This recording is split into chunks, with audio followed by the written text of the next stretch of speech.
Bonjour à tous. Je profite d'un moment où je me sens inspirée, que je suis en nature. Malheureusement, je n'ai pas pris mon équipement caméra et c'est sur mon téléphone. J'espère que vous n'allez pas trop avoir le mal de mer. Alors aujourd'hui, j'étais inspirée à vous parler de sociocratie dans les écoles de type démocratique, mais aussi peut-être comment on peut l'appliquer à la maison en instruction en famille. Alors, qu'est-ce que c'est la sociocratie? Sociocratie, c'est un modèle de gestion participative. Mais en fait, là où je travaille, on l'applique surtout dans la prise de décision en collectif avec les enfants. Alors, les enfants ne s'impliquent pas à tous les degrés de l'école, comme ça peut être le cas dans certaines écoles. Ils l'appliquent surtout dans leurs propres décisions à leur niveau, c'est-à-dire plus durant le conseil d'école hebdomadaire, dans lequel ils définissent en fait les activités qu'ils souhaitent faire et les règles de vie communes dans l'école. Le règlement étant défini par les adultes. Ce sont deux choses différentes.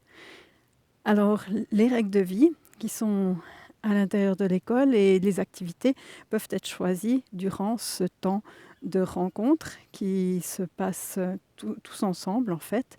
Et les enfants introduisent dans une boîte un petit papier dans lequel ils notent ce qu'ils ont envie que l'on discute durant le conseil d'école. Donc ensuite, on va prendre une décision et c'est là que la sociocratie intervient sur le fait de choisir une activité ou de choisir une règle de vie qui soit équitable, c'est-à-dire juste pour chacun. Ce ne sont pas des décisions justement en sociocratie qui se prennent à la majorité, où la minorité doit juste se plier à la décision de la majorité justement.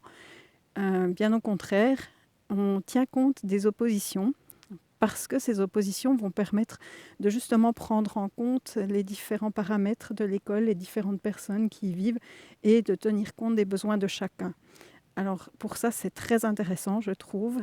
Et en plus, ça permet aussi justement de pouvoir vraiment exprimer puis de sentir pour chacun si c'est ce qui résonne juste et puis de pouvoir revenir sur certaines choses collectivement et d'ajuster, d'améliorer toujours, donc de faire participer en fait l'intelligence collective. Et ça, c'est riche.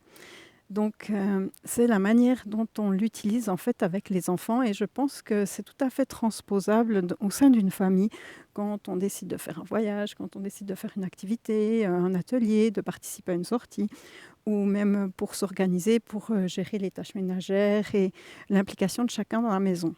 Donc, ça peut être vraiment très intéressant de voir ensemble comment prendre ces décisions. Bien sûr, il y a certaines oppositions qui sont de l'ordre de l'ego. Si je ne souhaite pas participer à une activité parce que moi, j'aime simplement pas cette activité, ok, alors on va voir si c'est une opposition qui est possible de retenir ou pas. Est-ce que vraiment... la question, c'est est-ce que tu peux vivre avec ou pas? Si tu ne peux pas vivre avec, eh bien, explique ce qui motive le fait que tu ne peux pas vivre avec et que ça te pose un problème. Si c'est une question de temps en temps faire un effort puis de contribuer parce que chacun peut à un moment donné un petit peu tester des nouvelles choses et puis s'impliquer, même peut-être découvrir le fait que ça lui plaît en fait.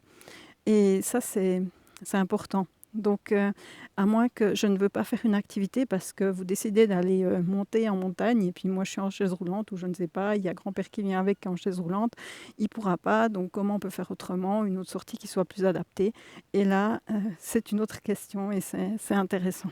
Donc, voilà un petit peu comment ça se passe au niveau des décisions pour les enfants à l'école. Et vraiment, je trouve que c'est un outil très riche qui peut grandement permettre de prendre des décisions vraiment riches, construites et très intéressantes pour le collectif. Alors voilà ce que je voulais vous partager. J'espère que vous n'avez pas trop la tête qui tourne. Je suis en tout cas contente d'avoir pu vous transmettre ça et puis de vous partager un petit bout de ce coin de nature magnifique. À tout bientôt.